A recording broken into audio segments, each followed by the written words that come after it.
think this is a nice red. Yeah, it looks like. Oh my God. That is a huge snook. I think he's got it, I think he's got it, I think he's got it. Got him. Got him. Oh. Oh yeah. This is a nice one. Come on. Get some ground on him. There we go. That's a nice trout right there. Holy cow, look at this thing. We're gonna measure him up. That trout tickle right there, man. That color. I just got slammed on that color today, guys. That doesn't say something. Oh, that's a tarpon.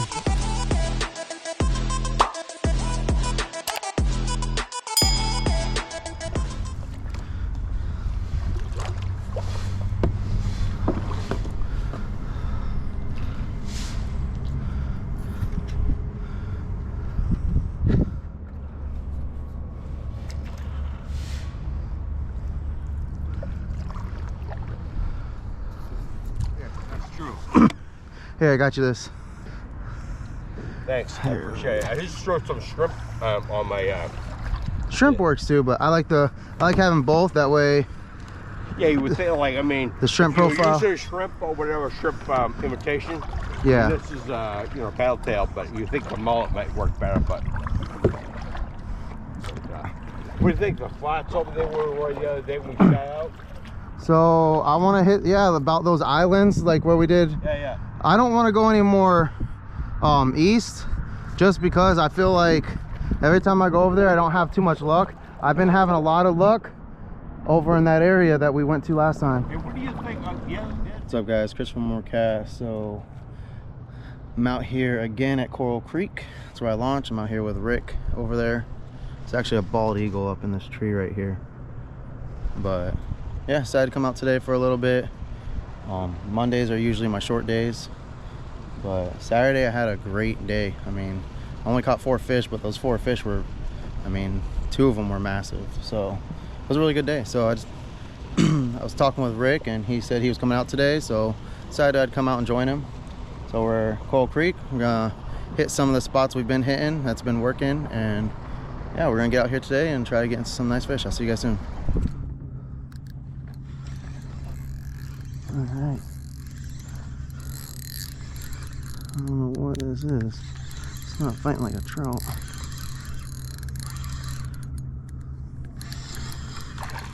There's a little trout. There we go.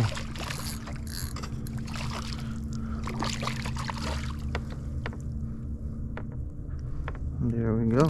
Oh. Yep.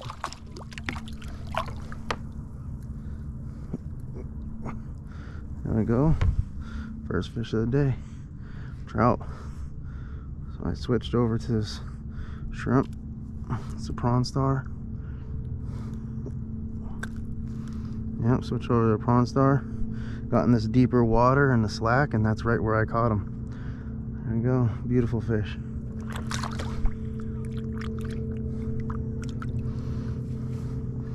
Go ahead and try to get another one. I figure this is about right where these trout would be, is in this a little bit deeper water, you know, on the wind protected side.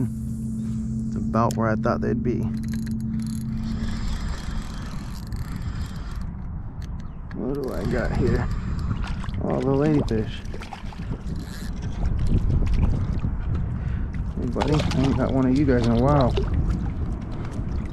You're lucky I don't feel like soaking bait today.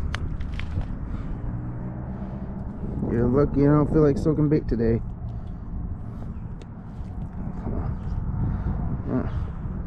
Ladyfish. This little guy. Get out of here. Ugh. Yeah, another trout. Yep.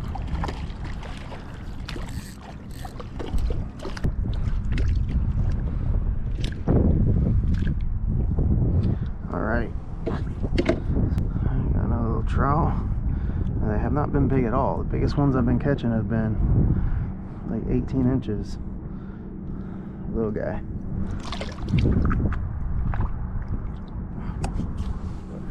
This is grass flat. There it is. this grass flat that hangs out over here. So I was trying to, this little lizard, he hit it and ran. Little lizard fish. But yeah, it's grass flat right off this pier. I used to fish it whenever I fished this pier a lot. I'd go set my shark rods or whatever rods I was using for the day up down the way, and then I'd come down here and on this end and I'd fish this grass flat.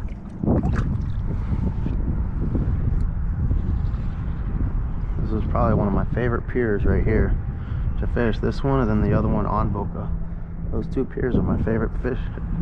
Those two piers were my favorite piers to fish back when I was in high school and before I got a boat and before I got a kayak and all that.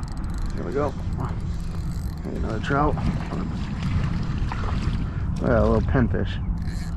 So I could probably grab this guy, put him on a hook, sink him down at the end there, and catch something pretty big. But I'm not trying to do that right now. Just out here having fun with these artificial. It's a perfect size pinfish. I could put him on a pole, on one of my poles right now, throw him down at the end over there. I guarantee I'd catch a massive snook or a grouper or something. But that's not the kind of fishing I want to do today. There's a lot of snapper down there. Snapper, sheep's heads, all sorts of fish down there. Holy cow. I'm definitely have to come here with some shrimp with the boys. They'd have a blast doing that. They would have a blast. Easiest way to find redfish in the winter months, especially the winter months. Find mullet. If you find mullet, you'll find redfish. Alright, it's been a real slow morning so far. Haven't really caught much. I mean, tried this spot. Been having some pretty good luck at this spot the past couple times I've tried it. There's nothing. I don't see mullet. I don't see bait. I don't see anything over here. I had one bump, but I'm pretty sure it was a trout. So it's been a really slow day. So I'm just gonna start trolling this paddle tail. I'm actually gonna make the paddle and go over to Bird Key. So Bird Key is an island I have not fished yet in my kayak. It's the spot I've been really wanting to try. I used to fish around it when I had my boat. It's just, there's a pretty busy channel. You kind of have to cross to get to it. So I think I'm gonna go ahead and make my way over to Bird Key. I've got a little bit of time to try to fish over there and see what I can get into. See what I can get into over there. So like I said, I want to start fishing you know, new spots and, you know, widen out the places that I fish.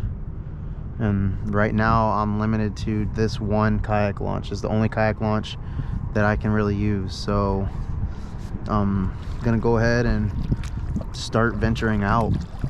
I'm gonna have to paddle a lot further, but I mean, I want to find new places. I want to fish new areas, and at least in my kayak. Like, these are places I've fished before in my boat. With Bird Key, I used to fish in my boat all the time around that island, but there's a lot of spots I couldn't get to in my boat.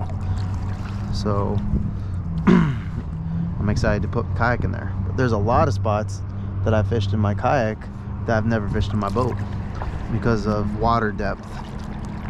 So yeah, I'm gonna go ahead and make my way over to Bird Key, see what's over there. I might get out and wait a little bit. Depends on if Rick feels like waiting or not. I'm not sure how he's gonna feel about waiting, the water being cold. I got my waders on, so I came prepared. But yeah, we're gonna see what we get into over there. Right here. Yeah, we're in the middle of the channel right now.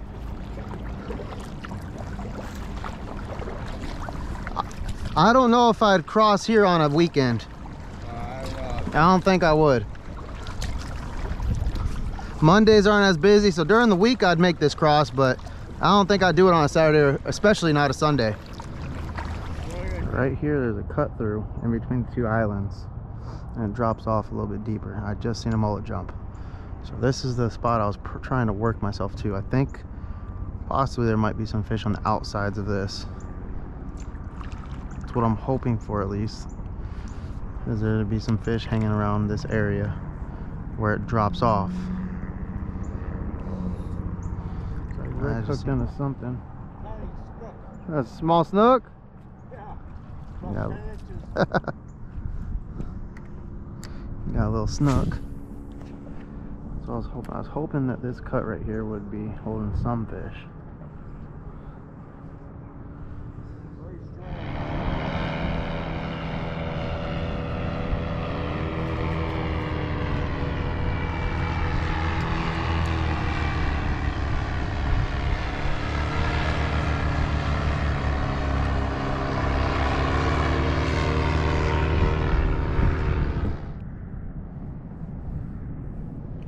So it just got broke off by a fish, and it broke my line. It didn't break the leader. My entire line broke. I reeled up just line. So I just tied this knot like 3 times, and I'd go to do like a snap test, and it popped all 3 times. So this is actually the 4th time I've tied this knot, and the knot wasn't coming out. This line was just popping. Like, I have a piece down here somewhere, and it's just the line. So I took off about 3 yards of line, and now I'm not, like, I did this, I just, like a pop, I always do that whenever I tie my knots, and it popped like up here. So now I'm not having that issue. So hopefully I've got that fixed, because it's not at all what I want to be dealing with right now, because I just lost a fish because of it. So I'm gonna go ahead and trim this up and put a paddle tail on. That's what I had on. It's the first real good bite that I had. I mean, it was a pretty good thump too. It wasn't just a little, it was a hard thump. And I set it, felt a little bit of drag, then boom, popped off. So I'll go ahead and tie on another jig head, I'll go ahead and tie on another Texas eye, put on another Z-Man, and hopefully I think I have one already ready. Yeah, so I have this one, put this one in here a while back, so I got this one already ready to go. I haven't had to change out that other one in so long, so I've just been holding on to this one. So I'll go ahead and throw this one on. It's still got Procure on it. It feels like Rick's going up that way, but yeah. So this is the spot I was waiting to get to, and so all that over there was shallow. We hit that little deep spot, but this island right here is specifically is the one I was really ready to fish, because up along the mangroves there's a drop off, and then all this is shallow. So he's drifted that already. I wasn't gonna wade, but I'm already out of my kayak, so I'll probably wade this and see what I can get while I'm wading this. This is a super shallow sandbar right here, and yeah, like I said, it drops off over there. So it's got done retying. Looks good now. Go ahead and put these away.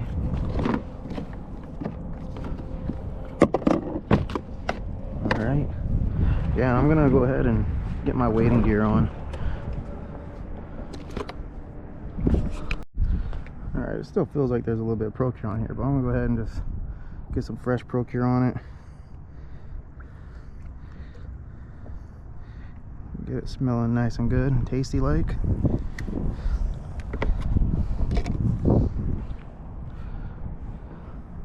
Now, there's a lot of things that'd be cool to be sponsored by, but I think it'd be really cool to be sponsored by Procure.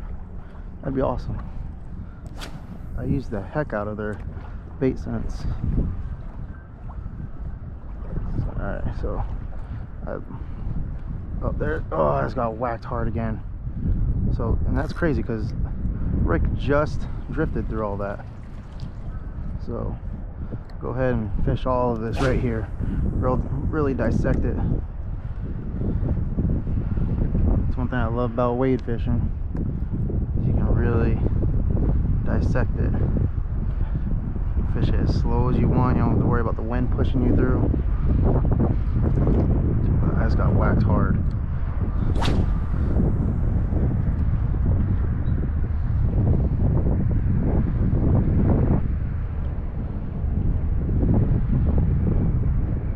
There it is. Oh, let go. I seen him over there flashing. I don't know what it was.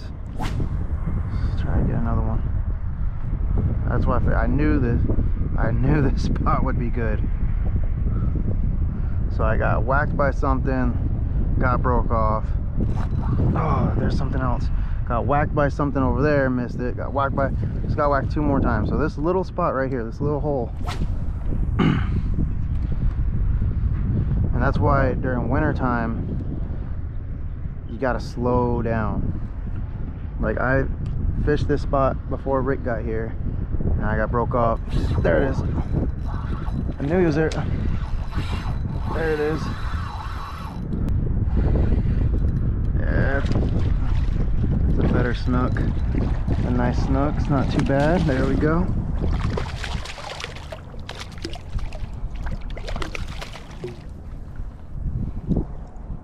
There we go.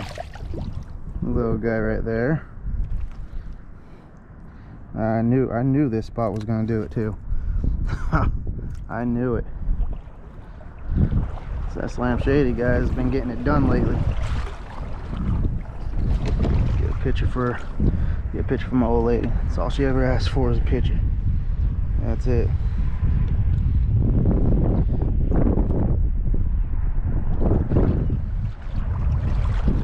All she ever asks for is a picture. Can't argue with that. Alright. She don't care how big they are or nothing. She just send me a picture.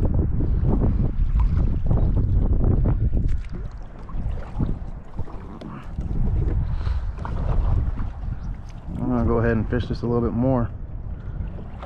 I knew as soon as I hit this drop off, I knew it. So I got my trout, got my snook. See if I can't find a red somewhere. You can't fish too fast during winter time. You have to slow everything down. You have to slow your retrieve down. You have to slow everything down. I mean, normally, like, oh, you guys seen that? Oh, there he goes. He came back and hit it. That's awesome.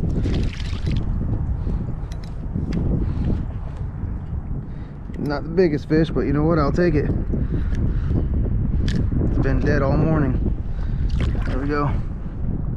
See, so what it is, they're dropped down in these deeper holes right now. You gotta slow down. That's why I try to tell people you gotta slow down when this water is this cold. These fish they don't like it.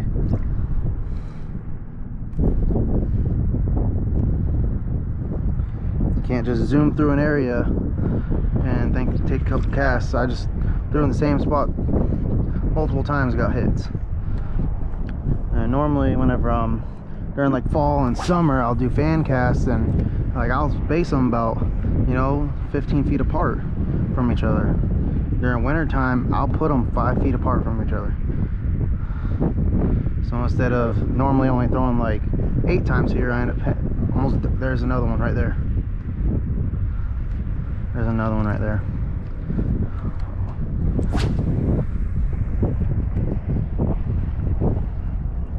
You slow down your retrieval, get down in the water column.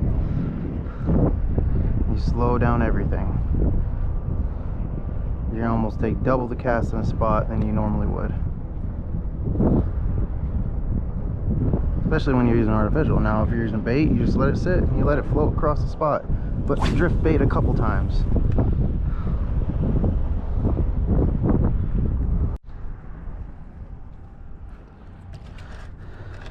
Alright, so working our way around the side.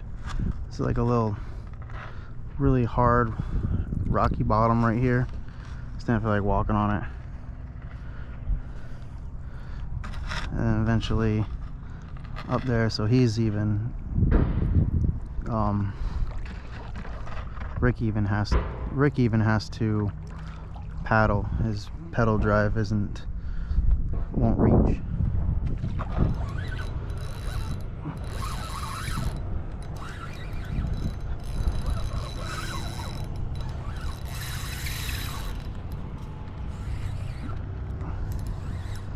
I think this is a nice red. Yeah, it looks like.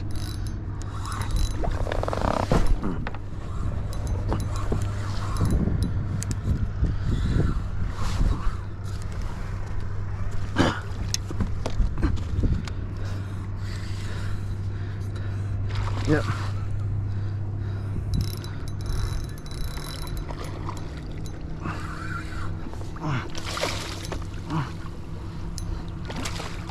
Oh, where the boaty goes.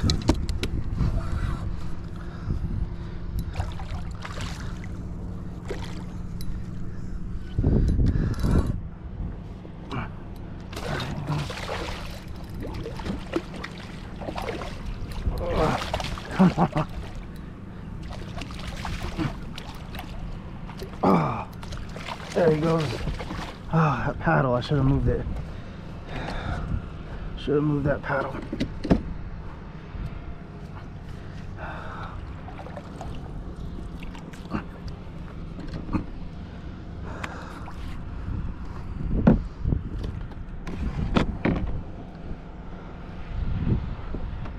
Alright, there might be a couple more out here. Drop that guy.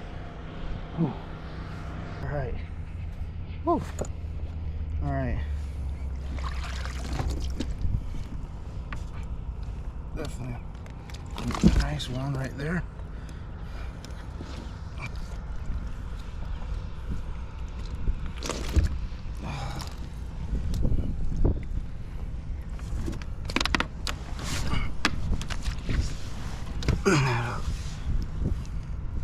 Alright. There you go. Slam Shady right there in his mouth. I'm not gonna bother measuring him or anything. So go ahead and do that. Come on.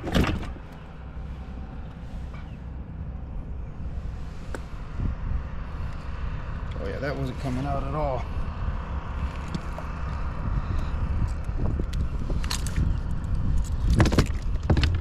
Hold on a second, bud.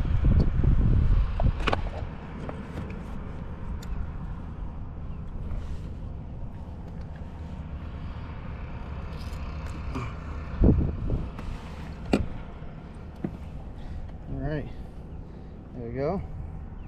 Nice little red. There it goes.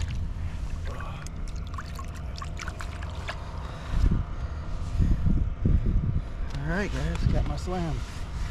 Look.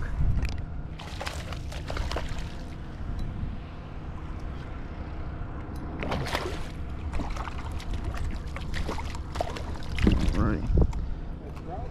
A snook.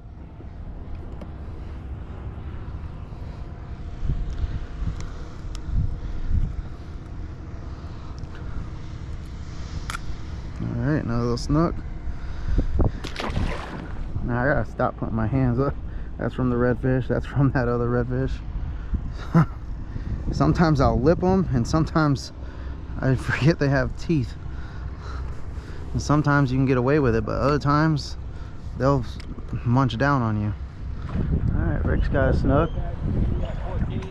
It's not bad.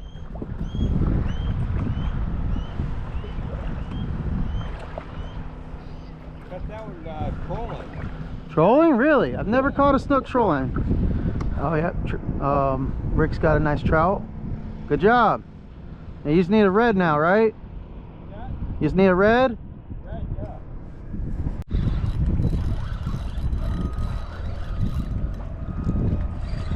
Let's see.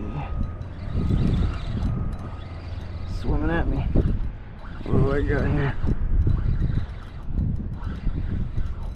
Like a trout. That's what it looks like. Yeah, a little trout.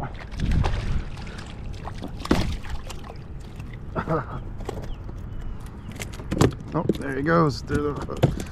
Hang on, bud.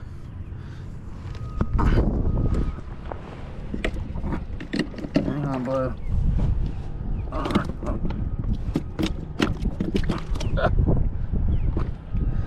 All right, little trout. Boop.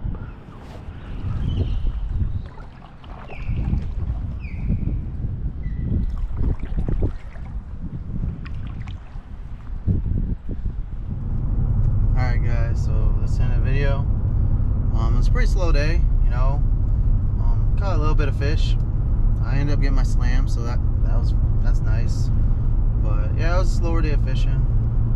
I did notice, like I figured would happen, and the reason I went out so late on Saturday was the fish didn't really start biting until probably about 9:30, 10 o'clock. That's when the fish really started like turning on and start biting. That's when we started getting into it.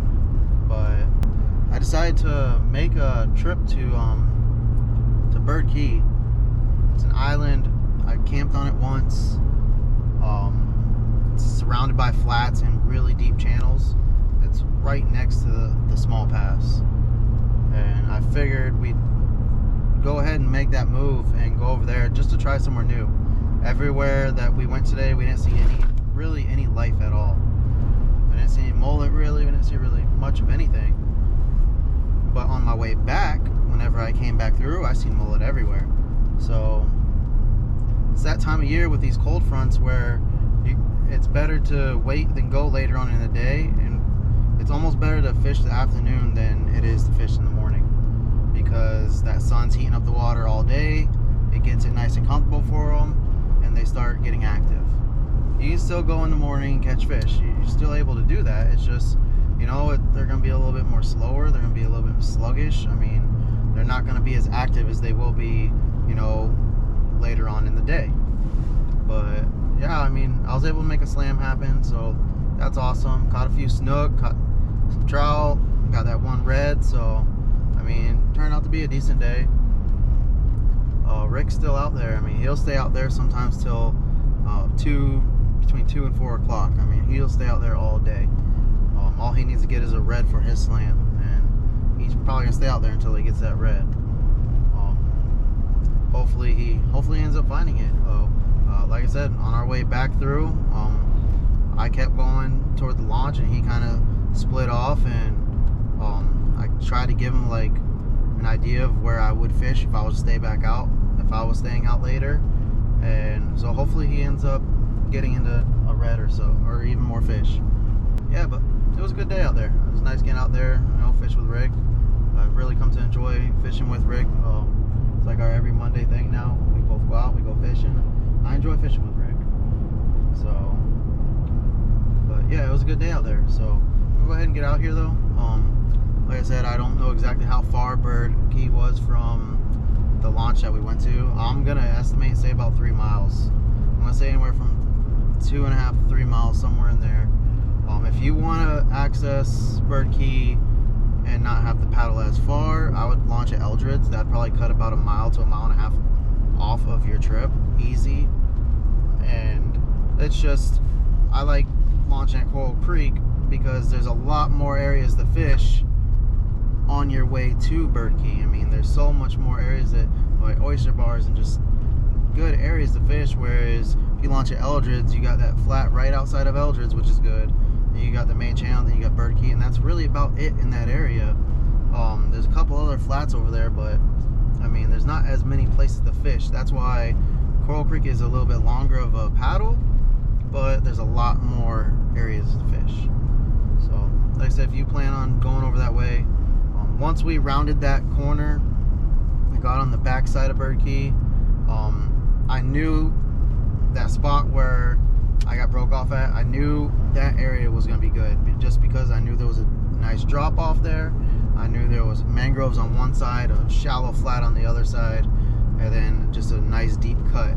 And as soon as I got broke off, and which sucked because I ended up having to take off some of my line because I did have a weak spot. I mean, I retied that line like 3 or 4 times. I retied that knot, and my knot wasn't coming out. It wasn't breaking. It was breaking like 4 or 5 inches above my knot. So I took off some of my line. some weak spots in the line, so, and that didn't have any more issues after that. But I knew once we got back there we were end up getting some more fish. It's just this is the time of year where you slow down. I mean, I'll make more casts in an area than I normally do because I always fan cast. Anytime I'm fishing a flat or even a mangrove, I'll fan cast. I'll hit different points, and I always fan cast. That's how I normally, you know, dissect the area. And normally I'll space it out pretty far. You know, during wintertime, I put them almost right like 2 feet apart because the fish don't want to move as far. They don't want to swim 5 to 6 feet to eat a bait. They're not going to want to do that. They're trying to conserve their energy right now. So if you drop it a foot in front of him, he's going to eat it. If you drop it 2 feet from it, he's going to eat it. But anything more than like 2 feet, I try to keep my cast about 2 to 3 feet together during wintertime, just because they're not going to want to swim far to get it. They don't want to use that much energy. And then just slow down your retrieve. I mean, slow it down. I keep my rod tip down, that way it's lower in the water column in those deep cuts, and slow it down, and it keeps it down low. I never really reel my rod tip up unless I'm somewhere super shallow. If I'm in deeper, I put my rod tip down. But yeah, like I said, it's a good day. Rick learned a few new things out there today, and I hope you guys learned something new. But go ahead and get out here. Don't forget to like, subscribe, hit that bell notification down at the bottom. That way you're notified every time I post a new video, and I'll see you guys later. Remember, there's always time for one more cast.